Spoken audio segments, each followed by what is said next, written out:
This is the biggest showcase of an individual person's soccer passion when game day happens, and we want to give everybody their moment, and that I think is one of the biggest changes about TIFO, and one of the things that makes Minnesota United's TIFO support hopefully one of the coolest.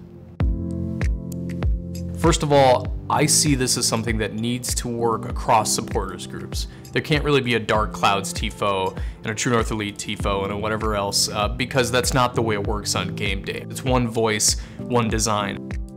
What we wanted to capture the essence of, we knew 2017 was a year that had opportunity. It wasn't a great year for the team, and we thought, you know, we could do better, and we wanted to hit the ground running and saying, we're gonna do better, we're gonna be stronger, and the lyric, harder, better, faster, stronger, kept coming up, and that was a theme that we decided to go with. We wanted that lyric, and we kind of made a goofy design with the gentleman from Daft Punk wearing United kits, and that's what people are gonna see on game day. I think the theme has been making it work, right, for this first TIFO. It's my first TIFO and the first TIFO for many of the folks on the committee, so it's been a learning opportunity from top to bottom.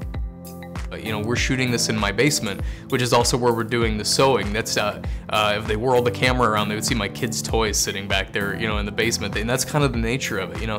We do what we can with what we have. From a design standpoint, we knew the maximum amount of space TCF was willing to give us to do this, and we wanted to use every square inch of it. We want to be big and make a statement. Nobody's willing to part ways with their huge wide open space for weeks and weeks on end, night after night, to do this. You know, they're professional spaces, they cost money and things like that, so we've made do.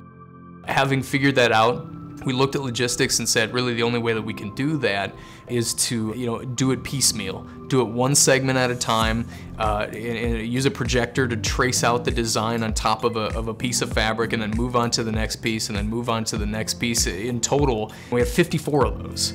It was a tedious effort. It was up in my garage. We got a cadence going, and then we started to get some momentum, but sometimes it would just be me or me and one other person just kind of doing it for 6 hours.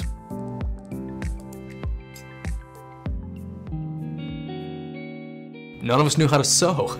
So you know, here in the off season, I learned how to sew. You know, we have a fairly decent space here in my basement, but it's very much just sew one panel, kind of accordion fold what you can over there, and try to get the next panel in there. And then by the end of it, we've just got a swamp of fabric that is unwieldy and hard to organize.